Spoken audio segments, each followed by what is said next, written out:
이에 솔로몬이 여호와의 언약궤를 다윗성 곧 시온에서 메어 올리고자 하여 이스라엘 장로와 모든 지파의 우두머리 곧 이스라엘 자손의 족장들을 예루살렘에 있는 자기에게로 소집하니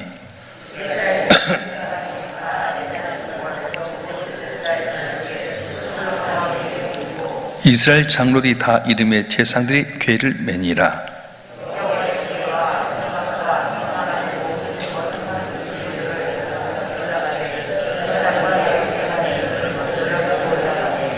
솔로몬 왕과 그 앞에 모인 이스라엘 회중이 그와 함께 그 궤 앞에 있어 양과 서로 제사를 지냈으니 그 수가 많아 기록할 수도 없고 셀 수도 없었더라.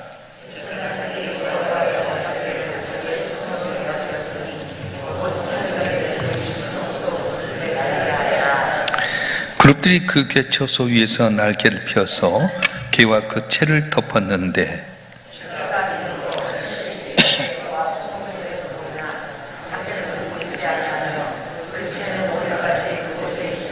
그 궤 안에는 두 돌판 외에 아무것도 없으니 이것은 이스라엘 자손이 애굽 땅에서 나온 후 여호와께서 저희와 언약을 맺으실 때에 모세가 호렙에서 그 안에 넣은 것이더라.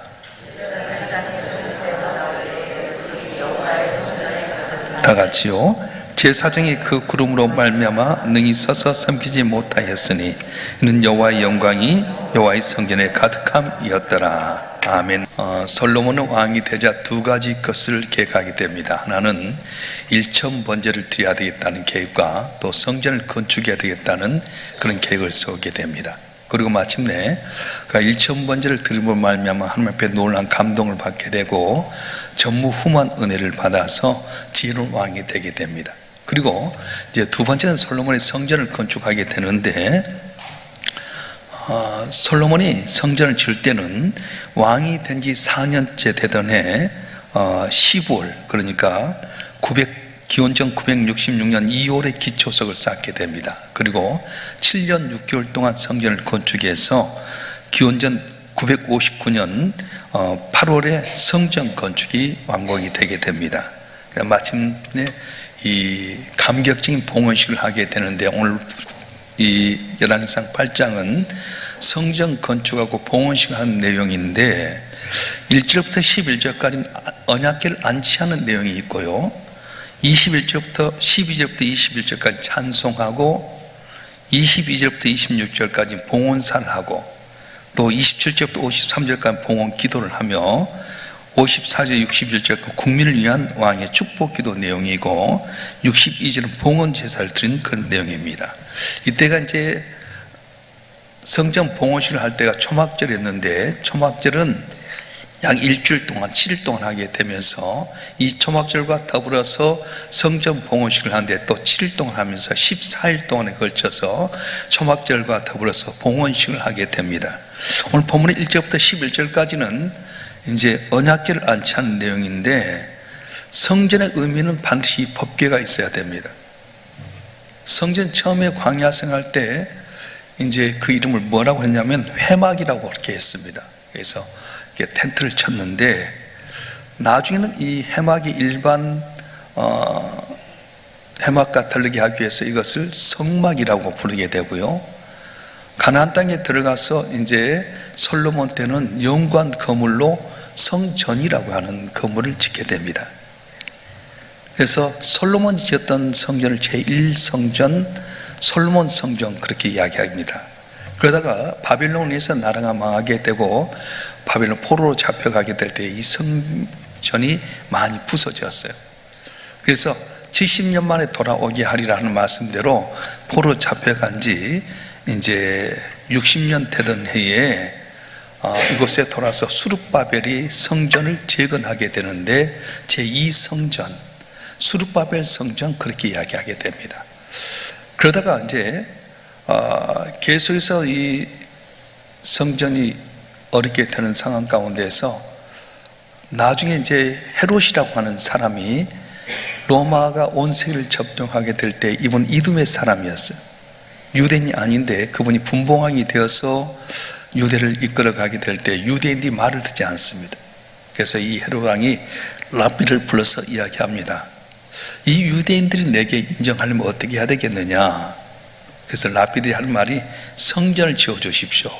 그래서 이분이 AD 37년부터 AD 4년까지 40년 동안 유대를 다스렸는데, 이 헤롯 성전을 몇 년 동안, 46년 동안 짓게 됩니다. 헤롯이 다 지은 건 아니고 헤롯 때 지어서 그 다음까지 이어져서 성전이 완공되게 됩니다. 근데 신기한 것은 이 역사서에 보게 되면 성전을 46년 동안 지을 때 낮에는 한 번도 비가 오지 않았답니다. 밤에만 비가 오고 성전을 건축할 때는 한 번도 비가 오지 않았다. 그래서 이것을 제3성전, 헤롯 성전 그렇게 이야기합니다. 그런 가운데 이제 나중에 예수님께서 오셔서 이 헤롯 성전이 하나도 도리에 남지 않고 무너지라 이렇게 예언했던 것처럼 이 성전도 무너져 버렸어요. 자, 성전 안에는 뭐가 있어야 되냐면 첫째는 지성소가 있어야 됩니다. 우리 오늘 열왕기상 8장 21절 말씀 한번 읽어볼까요? 열왕기상 8장 21절 말씀 시작. 내가 또 그곳에 우리 조상들을 애굽 땅에서 인도하여 내실 때에 그가 세우신 바 여호와의 언약을 넣은 궤를 위하여 한 처소를 설치하였노라. 아멘. 이 성전을 보게 되면 성전 3분의 2가 성소고요, 3분의 1이 지성소입니다. 이 지성소 안에 뭐가 있어야 하면 언약궤가 있어야 됩니다. 이 언약궤는 여호와의 임재가 있는 상황인데요, 이 성전은 반드시 언약궤가 있어야 돼요. 성소는 이때 언약궤, 지성소가 없으면 그건 성전이 아닙니다. 그래서 이 성소 안에는, 성전 안에는 성소와 지성소가 있는데, 지성소 안에는 뭐가 있어야 되냐 하면 임재의 상징인 언약궤가 있어야 됩니다. 그런데 이 지성소가 과연 무슨 뜻이냐? 지성소는 하나님의 영역이에요. 아무나 들어갈 수 없습니다. 7월 10일 대속죄일에 대제사장이 한 번 들어가게 되는데, 그때 대제사장은 뭘 갖고 가냐면 피를 갖고 갑니다. 속죄 개념 피를 갖고 가서 지성소 안에서 피를 뿌리면서 7월 10일 날 대제사장이 하나님 우리 죄를 용서해 주시옵소서, 그래서 간구한 것이 바로 이 지성소입니다. 오늘날 교회에서 이야기하게 된다면 교회는 반드시 지성소가 있어야 됩니다. 이 지성소는 하나님이 계신 공간이에요. 우리나라 치면 옛날에 권위공간이라고 하는 게 있었습니다. 애들이 앉혀서 놀다가도 할아버지가 하면 다 조용했잖아. 어미 공간이 뭐냐면은 엄이, 그래서 이 공간 사랑방이었어요. 그래서 할아버지가 하면은 애들이 떠들다가도 야 할아버지 있다 조용히라, 그래서 다 잠잠했었습니다. 그래서 그 당시에 사랑방이 엄이 공간이었는데 어느 집인지 애들이 무서운 공간이 있었어요. 그런데 오늘 어떻습니까? 이 공간이 없어졌어요. 주택을 개량해서 아파트에 살고 또 조그맣게 살다 보니까 할아버지의 사랑방도 없고 그냥 한 집에 살아요. 그리고 같이 같은 자리에서 밥 먹고 같은 자리에 TV 보는데 할아버지하고 손자가 TV 채널 싸움하다 보니까 할아버지도 없고 손자도 없고 엄숙한 공간이 없어지고 말았습니다. 또 오늘 어떻습니까? 돈을 아빠가 벌어오시면 쓰는 건 누가 쓰냐면 엄마가 쓰는 거예요. 애들이 눈치가 빠르잖아요. 그래서 한 푼이라도 돈을 얻으려고 누구한테 아부하냐면 엄마한테 아부하는 거예요. 아버지의 권위는 사라져 버렸어요. 우리 어렸을 때만 해도 아버지 권한이 얼마나 대단했습니까? 아버지가 돈 벌어와서 돈 갖고 있으니까 아버지한테 잘 보이고요, 아버지가 말하면 꼼짝달싹도 못했어요. 근데 요즘은 애들이 누구 눈치 보냐면 엄마 눈치 보는 거예요. 아버지 권위가 사라져 버렸어요. 그러다 보니까 이 사회가 정말 엄숙한 공간이 있어서 그 교육이 잘 이루어지지 못하는 상황이 있게 됩니다. 교회도 가면 이 공간이 있어요. 하나님의 공간이 있어야 됩니다. 그래서 교인들이 교회 오면 몸조심하는 거예요. 함부로 하다가 죽는다, 함부로 하다가 큰일 난다. 그래서 옛날에 중세시대는 교회를 지을 때요, 건축에 신경을 많이 썼어요. 성전 문을 딱 열면, 교회 문을 열면 겉과 밖이 똑같이 환한 것이 아니에요. 밖에는 환하다가도 딱 안에 들으면 엄숙해요. 무서운 그런 느낌을 가져서, 그래서 우리 어렸을 때 성전을, 교회를 보게 되면 한참 높게 있고요, 양쪽에 또 문이 있어서 거기 올라가면 죽는다, 그래서 아무나 못 올라가서. 아마 이거 웃는 분은 아실 거예요. 그래서 교회가 엄이 공간, 하나님이 있는 공간이 반드시 있어야 됐습니다. 21절 아까 읽었던 내용에 보게 되면 교회를 위하여 한 처소를 설치하였다 그렇게 말하게 되는데, 그 뭐냐면 지성소를 설치해서 하나님이 계신 공간을 준비했던 겁니다. 자, 이 지성소 안에 뭐가 아닌 법궤가 있었습니다. 이 법궤 안에는 이제 성소와 지성소를 구별하는데 휘장이 가려져 있었고, 그 지성소 안에 들어가게 되면 법궤가 있었습니다. 이 법궤 안에는 뭐가 있었냐면은 광야 생활 가운데서 하룻밤 자고 나면 만나가 있을 때 만나를 한 오멜 담았던 큰 항아리가 있었고요, 또 아론의 쌍난 지팡이가 있었어요. 그 뭐냐면 너희를 택하여 온 세상에 내가 하나님의 사랑을 증거하리라. 내는 섬이라는 개념 가운데 아론의 다 죽었던 지팡이 싹이 난 것처럼 하나님께서 너희를 내 섬으로 택하셨다. 그런 의미에서 이 아론의 쌍난 지팡이를 놔두게 되고요, 세 번째는 뭐냐면 이 언약궤를 이 돌판, 십계명의 두 돌판을 두었어요. 모세가 이제 시내산 올라가서 40주야 동안 있는 가운데 하나님께서 친히 돌을 깨가지고 거기다가 하나님의 십계명을 주게 됩니다. 그래서 이 법궤 안에는 만나 헌회를 담던 황금 항아리하고, 그리고 아론의 쌍난 지팡이하고 두 돌판이 있었는데, 나중에 어떻게 되냐면은 이제 나라가 이렇게 어렵게 돼가지고 블레셋과의 전쟁 가운데 엘리 제사장의 아들 홈리와 비느하스가 법궤를 갖고 갔습니다. 빼앗겨 버렸어요. 빼앗긴 가운데서 만나를 담았던 금 항아리하고 아론의 쌍난 지팡이 사라져 버렸어요.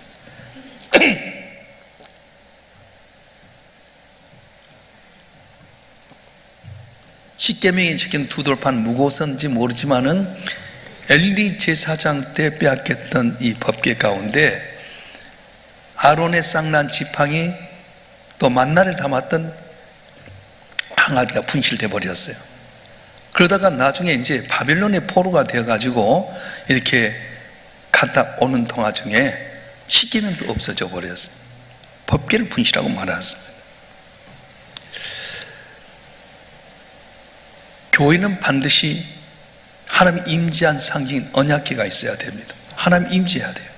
어떤 일본인이 이제 유럽과 이렇게 전 세계를 이렇게 순방하는 가운데 그가 무슨 걸 썼냐면은 기행문을 썼는데, 그가 이렇게 고백했어요.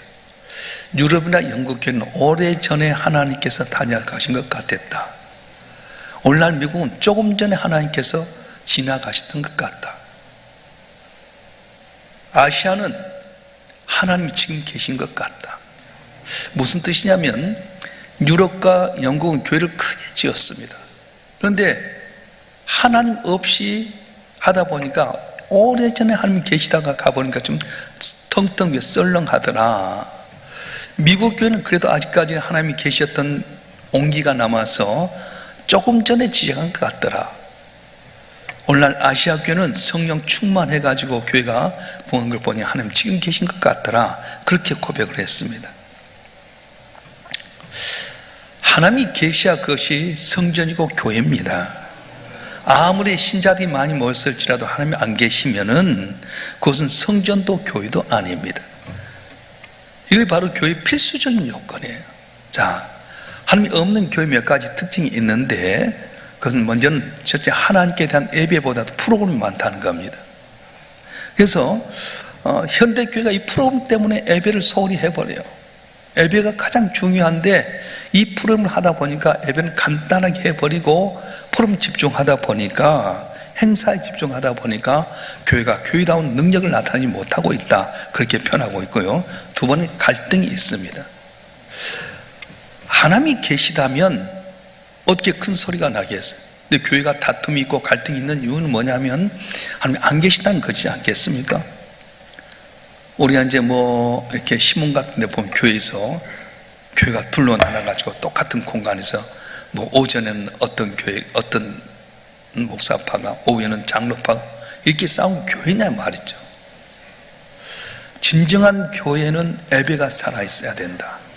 갈등이 없어야 된다. 하나님 살아계시는데 어떻게 함부로 큰 소리 내며 삿대질 하느냐, 그렇게 이야기하는 거예요. 그래서 교회는 반드시 이 공간, 하나님 계신 엄숙한 공간이 있어야 돼. 함부로 말하지 말아라, 함부로 들리지 말아라. 그래서 솔로몬이 성전 건축할 때도 쇠 소리가 나지 않아서, 망치 소리는 나무로 만든 것만, 다 밖에서 돌도 다 정리해가지고 와서 맞추는 작업을 해서 성전을 지었던 겁니다. 자, 이제 이 법궤 안에가 뭐가냐, 아까 이야기했던 만나를 담았던 금 항아리가 있고 아론의 쌍난 지팡이 있는데, 이 만나라고 하는 것은 하나님께서 함께 하셔서 이스라엘 백성들 가운데서 놀라운 기적을 주셨던 하나님, 기적이 하나님입니다. 광야 40년 동안 있었던 그 기적을 담기 위해서 만나를 담은 항아리가 있었어요. 두 번째는 아론의 쌍난 지팡이인데, 아까 이야기했던 것처럼 내가 늘 지명해서 온 세상에 내가 살아있음을 증거케 하리라. 그래서 죽어있는 이 아론의 지팡이에 생명이 살게 만드셨어요. 제일 중요한 것이 뭐냐면 십계명입니다. 하나님의 계명이 적혀 있어요.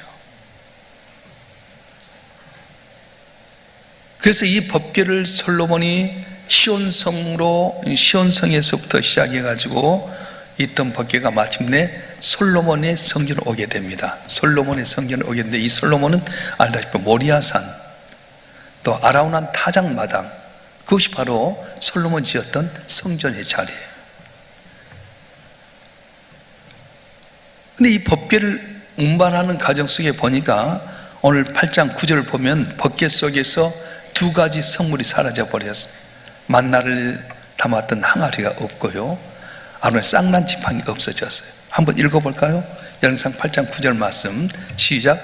그 궤 안에는 두 돌판 외에 아무것도 없으니 이것은 이스라엘 자손이 애굽 땅에서 나온 후 여호와께서 저희와 언약을 맺을 때에 모세가 호렙에서 그 안에 넣은 것이더라. 아멘. 그 궤 안에는 두 돌판에 아무것도 없으니, 완벽한 것 같았지만 3분의 1밖에 없다는 겁니다. 성전 최성으로 완벽하게 건축해 놓았는데 정작 중요한 내용이 다 분실되고 법궤만 남아있었어요. 그러니까 오늘날 솔로몬의 성전은 외형적으로 완벽하게 지었지만 내용적으로 보면 완전한 성전이 되지 못했다는 말씀입니다. 마땅히 있어야 될 게 빠지다 보니까 문제가 있었던 것입니다. 오늘 반성해야 될 한국 교회가, 세계 교회가 여기에 찾아야 돼요. 있어야 될 것이 없어지는 거예요. 하나님의 기적의 역사가 담겨있는 만나를 담은 항아리가 있어야 되겠고요, 죽어버린 것 같은 이 아론의 지팡이에 싹이 난 것처럼 사명을 가지고 너는 온 세계에 복음을 증거해라, 이거 있어야 된다. 특별히 하나님의 말씀이 있어야 된다는 겁니다. 조금 전에 제가 말씀했듯이 BC 586년 나라가 망해가지고 다포로 잡혀갔다가 60년 만에 돌아온 과정 속에서 성전을 건축하게 됩니다. 재건축하게 되는데 스룹바벨을 통해서 성전을 재건축하게 됩니다. 그런데 그때는 이 돌비마저도 없어지고 말았습니다. 그래서 예수님 당시에 헤롯 성전을 46년 동안 지었는데 그 안에는 법궤가 없는 거예요. 만나를 담았던 항아리도 아론의 쌍난 지팡이도 두 돌판도 없는 거예요. 그리고 예수님께서는 그 성전 안에서 장사만 하고 소리가, 아우성 소리가 들리는 이 성전을 3일 만에 헐어버리라, 내가 다시 짓겠다 말씀하신 겁니다. 교회는 시설도 줘야 되고 분위기도 좋아야 됩니다. 그런데 그것에 정말 필요한 지성수와 법궤가 있어야 됩니다. 하나님의 어미 공간이 있어야 되겠고 거기에는 법궤가 있어야 된다는 겁니다. 오늘 그런 물체가 없어진 대신 교회 안에는 뭐가 있어야 됩니까? 진정한 예배가 있어요. 신령과 진정으로 하는 예배가 있어야 되겠고요, 뜨겁고 간절한 기도와 찬양이 있어야 되겠고 봉헌하는 마음이 있어야 돼요. 그럴 때 성령이 함께 하셔서 그 교회가 하나님의 임재를 체험하게 되고 하나님의 능력을 나타내게 된다는 말씀이에요. 바로 저희 여러분 한 분 한 분이 하나님 앞에 왔을 때 왜 우리가 십자가를 두게 되냐면 하나님이 이곳에 계신다, 나를 위해서 십자가에 못 박혀 죽으시기까지 사랑하신 주님이 나와 함께 하신다. 그래서 여러분이 하나님 내게 기적을 베풀어 자녀 삼으셨다, 우리에게 귀한 사명 주셨다, 그리고 특별히 말씀 안에서 내가 마음과 뜻과 정성을 다해 섬길 때 하는 은혜가 임한다. 이걸 기억하며 살아갈 때 남 모르는 놀라운 은혜와 은총과 평강이 우리 가운데 임할 줄로 믿습니다. 기도하겠습니다.